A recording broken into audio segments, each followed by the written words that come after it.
In this episode, we talk about animal research in the light of the newly published animal use numbers of the Federal Ministry for Agriculture and Nutrition in Germany and the response online.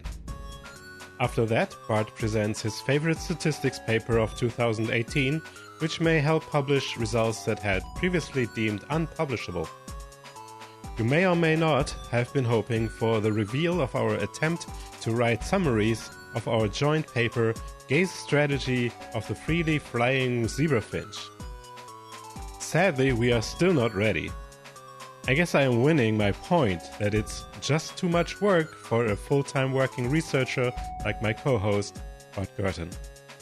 My name is Dennis Eckmeyer, and you're listening to episode 18 of the Science for Societal Progress podcast. Happy New Year, Bart! Happy New Year, Dennis. What did you do for New Year's? Nothing. I was sick at home. Great. Yeah, isn't that awesome?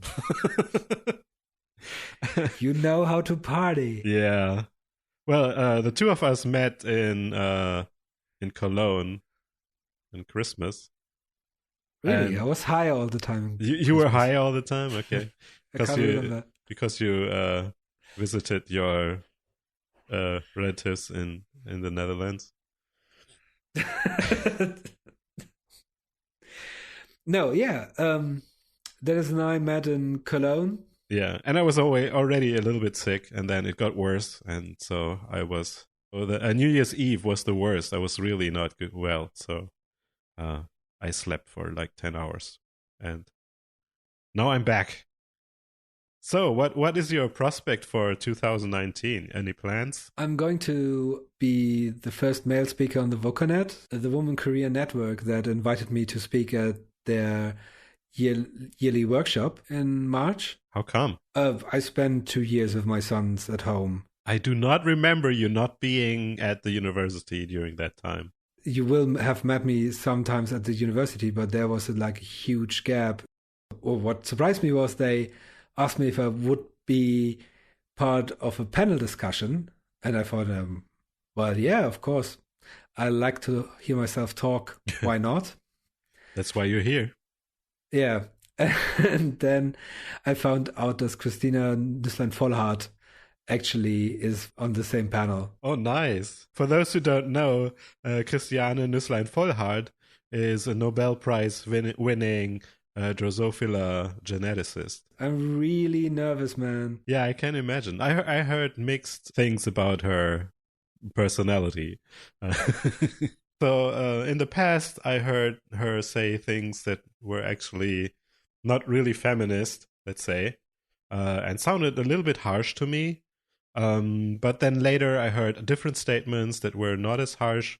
Maybe she just matured. I'm aware that one of my students was quite cross with her for saying something about the mirror and makeup. Like women should not spend so much time in front of the mirror. All right, yeah. I think it's very hard to find out. So I can ask her about that comment. I guess she has to face the music, or will have to face the music a few times in the meantime. But I think it's quite hard to figure out in which kind of context this remark was made. I actually never read the text. I'm still pretty awestruck by the scientific merits that Nusslein-Vollhardt has, so I'm still a fan. Yeah, absolutely. This is the one thing I'm looking most forward to. Awesome. And this is also the thing I'm most scared of, because I usually don't get nervous in front of like talks or presentations and stuff like that. But I usually know the stuff that I'm talking about. Yeah. And this is super new to me. Yeah, I guess it's also very personal, right? Yeah, but maybe it's going to be fun. I don't know. Crossing fingers. Yeah, if I have to find a new job afterwards, I can be part of your giant scientific outreach emporium. Yeah. We both live from the Patreon income then. Yeah, we can split the $46. That's nice, thanks. See, this is real friendship. Yeah. Talking about that, yeah, my account is getting lower. So the time at which I have to decide what to do next and maybe find a job is coming closer. It's a bit odd because I like it right now. I mean, I still work all day long. Um, I'm just not getting paid for it. That's the problem. But how did the researcher for hire thing work out for you? Could you attract people to write or read or research for? No. So I had two Hmm. people who told me they would maybe send me something to edit, and none of them did. Um, I haven't been advertising a lot. Maybe that was a mistake.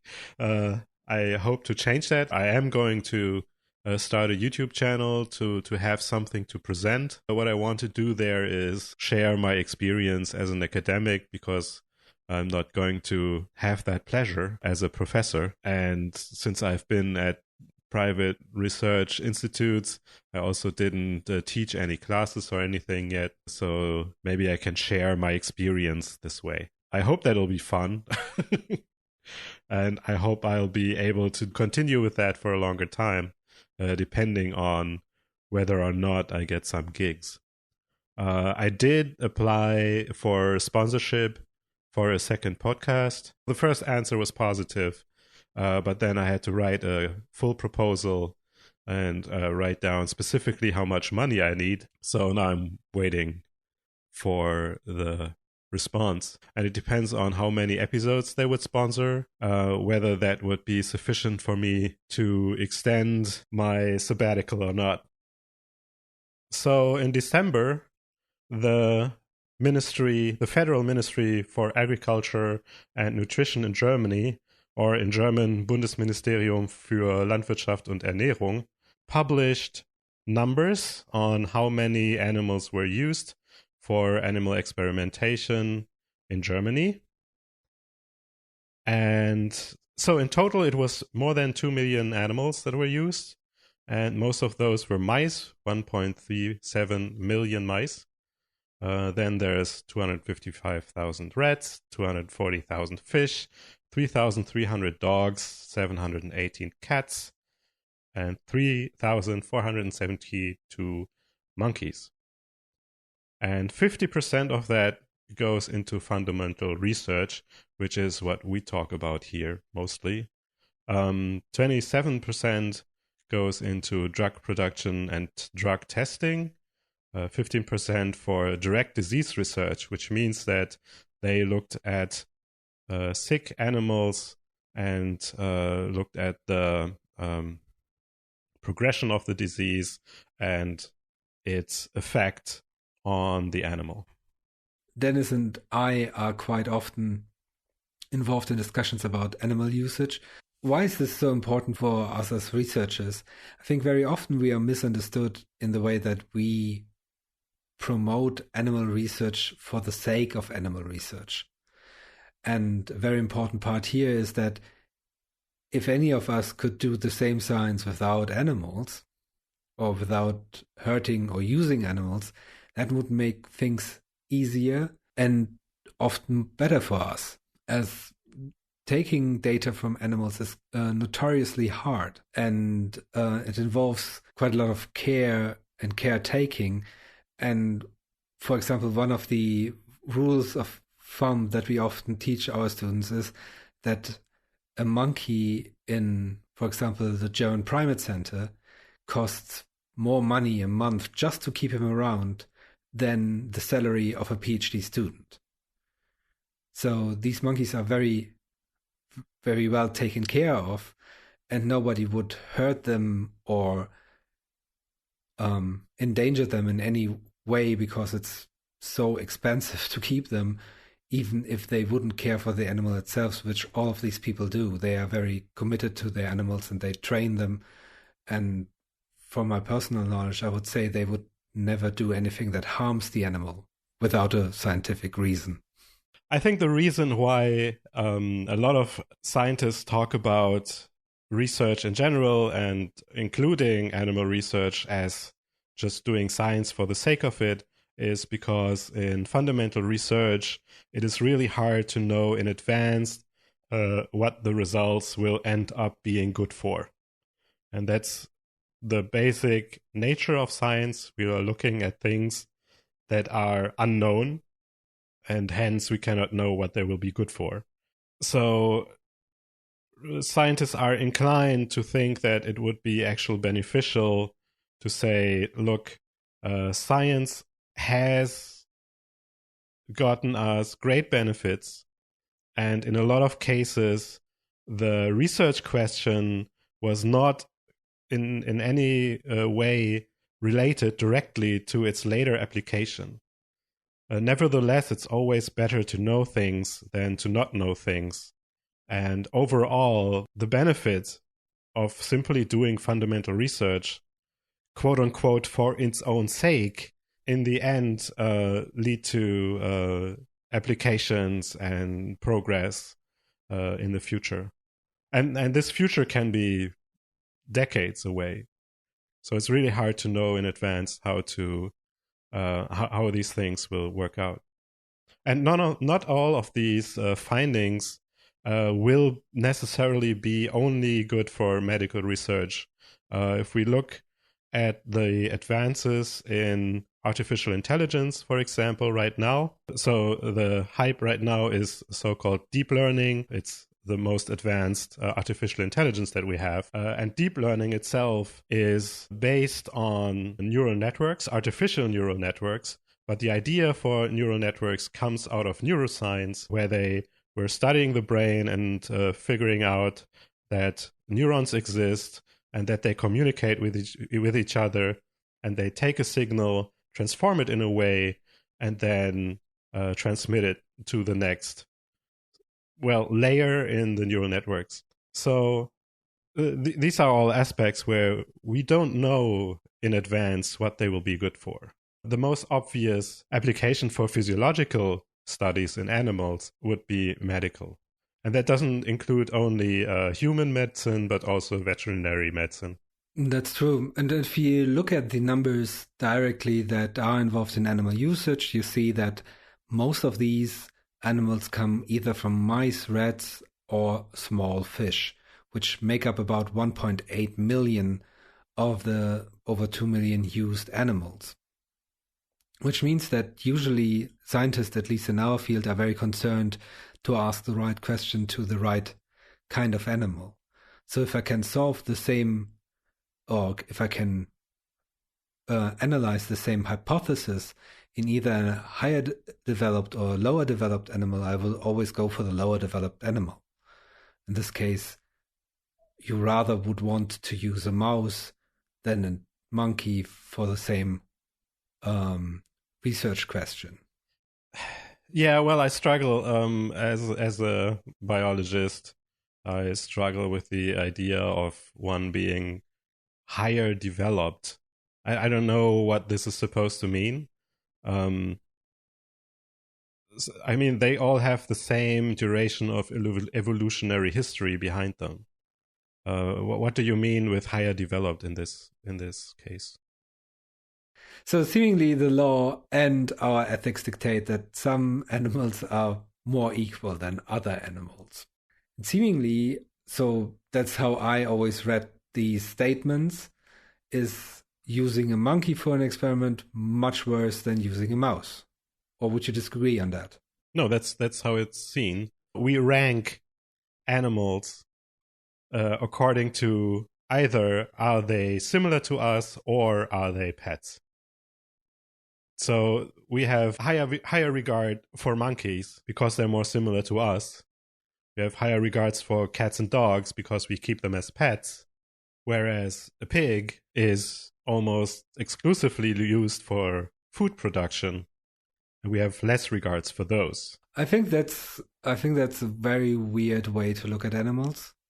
But that might be because the generation before my parents were farmers, and animals are to me animals. That means very often I can't understand what people actually emphasize with animals. So, for example, as a kid, we had dogs, Great Danes, and I loved my dogs a lot. And if any of them would have gotten sick, I would have brought them to the vet, but I would never sustain them with like a time consuming and money consuming treatment. Like, for example, they would develop diabetes. I wouldn't give them insulin. I'm sorry, if the dog gets diabetes, from my point of view, as treating them ethically, I wouldn't be able to hand them out insulin all the time. I think that people who buy for the fun of having a dog insulin are kind of unethical. It's a dog. I mean, you love it a lot. I understand that, but it's not another human being. And to come back to the original question, I think this is a weird kind of discussion because animals are animals. They are not humans. They are not human-like. I think we should treat them ethically, but so after that level, it becomes kind of weird. People get very attached to their dogs and they actually react very poorly to the situation that a dog can also be used to be just another animal. Right. I think one of the best modern ways I've seen criticizing our treatment of animals is in South Park. South Park? There's a very long episode about whaling. And as always in South Park, it rips a lot about like the Japanese and whaling, etc., and they are the bad guys. And at the end, the kids can convince the Japanese to then, instead of going whaling and killing dolphins, they kill cows and sheep. And everybody's all right with that. And that's basically the whole hybris of this discussion. We are happy to criticize persons or people who kill animals that we find joyful, like dogs, cats, dolphins, whales. But on the other hand, we are quite fine with killing pigs and cows to eat them. In a way, this is like the hybris that I always see in radical animal rights people. They are happy to take on the scientific progress, but they are happy to also criticize the people who gave all that medical advances to them. When I say I see animals as animals, I still see them as emotional animals. I want animals to be fine. I wouldn't treat them poorly. And for that reason, I'm always happy if we can reduce the number of experiments to be done, if I can reduce the number of animals used in research. And all research in Germany and the European Union, I think basically worldwide, has to follow these 3R ideals, which are reduce, refine, replace, which I think you discussed also in the December episode of your podcast. And reducing means reducing the numbers of animals needed. Refining means making the experiments more efficient and more pleasant for the animal. And replacing means to actually replace each possible experiment that has animals against a simulation or an experiment that doesn't involve animals anymore. I think what would be really helpful is to make the societal preferred option, using less animals or producing less animals, the easier to take option, not by prohibiting the things that we don't want to happen, but to facilitate the things that we want to happen. So how would that look like? I mean, there's already the thing that you always use the method that's best. And if it's a non-animal method, then either you don't do it because you don't have the know-how to do it. So you maybe look for a collaboration. Somebody else does it for you, does the non-animal part of the research. I mean, isn't that the most important part, that we ask our questions and we find the best way to answer it? I think that so if I really go through that, I think there's not much room for improvement in animal usage because people always try to improve that situation. I don't know a single biologist who does an unnecessary animal experiment. I'm sorry. I really don't. I can't name one. For example, what we currently are publishing a paper about a certain statistical correction that helps to reduce the number of insects needed in temperature gradient experiments from 780 experiments down to 10. And again, I'm not asking for applause for that, but I'm just saying if now on top of that, there would be funding by the state who says, thanks a lot, that reduces the number of animals needed. Here's whatever grant or here's money to present that method on the next conference. That would be beneficial. That would help other people to actually publish more methods papers on that. To think about the way how to reduce it in a methodological way. If you are interested in learning more about this topic, you can go back to our December episode 15, where I talked about the 3 Rs and the regulations with Dr. Nuno Henrique Franco. You can also check out our show notes for a summary of this conversation. You will also find a link to the paper we are going to talk about next, but sadly it's paywalled. And while you are on the website, maybe you want to sign up to our new newsletter. I plan to, every month, give you a brief update on what's happened in the month before and what's going to happen in the next month. And now back to our conversation. Talking about papers and methods that would help make scientific findings more efficient in terms of animal use. You shared a paper with me that in a way would actually do that too, right? Because it makes more experiments useful and informative. How did that work? That's true. This is one of my favorite statistic papers of this year. It's called a new this statistical... year. The year is 2 weeks old. Wow. No, it's 2018. And it's okay. pretty early in 2018. So it was the best paper of 2018 in your regard. No, I wouldn't say it's the best paper of 2018. It's my most favorite statistics paper of 2018. Okay, fair enough.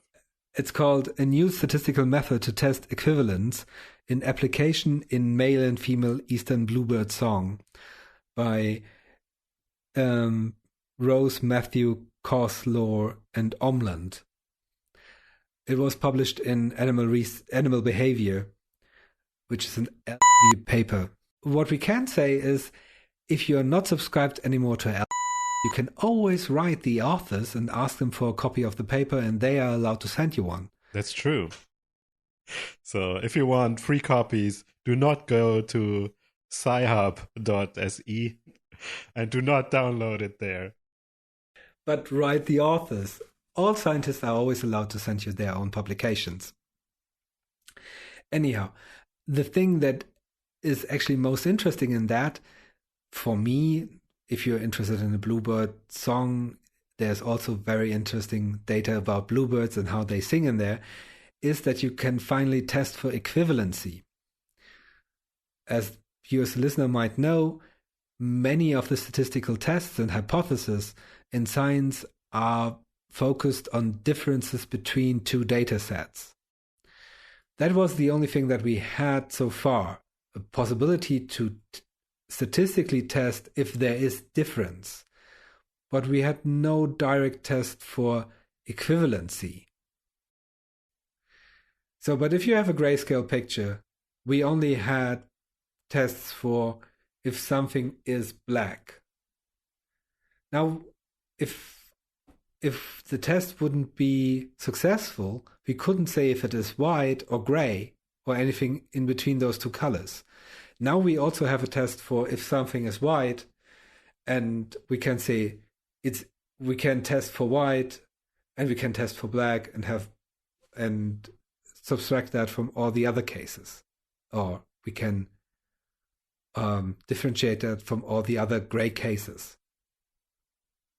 So now we have a test for equivalency, and what we now can do is, beyond statistical doubt, say that two groups are equivalent. Why is this so important for science? So there was a very interesting Twitter post by Chrissy Jane, from who's a Marie Curie fellow at Lund University. And she tried to publish a manuscript that had a negative result. And basically the reviewers said, oh, it's a brilliant idea and it's very well done, but there is no significance to the results. So see you later, publishes somewhere else. That's ridiculous. Yeah, but here's the benefit of this new test. If you can reach significance in the identity of both data sets, we can maybe overcome that weird bias in publishing policy that we can only publish positive differences. But now we can also publish statistically safe equivalency. Right. And that opens up a whole new field of experiments. What is interesting, for example, about this Bluebird song that they tested on is that in the history of publication, only male, or most often male birds are analyzed for singing. Right, because they're considered to be the ones who sing most. Exactly. And so that I'm out here on a limb, and if you're a bird expert, please excuse my mediocre knowledge on birds. But seemingly, so to my naive knowledge about birdsong, I always thought the males sing, the females listen, they will be able to make sounds, but who cares?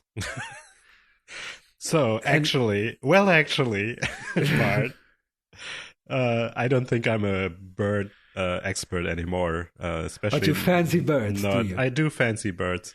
And there are actually several species that make duets.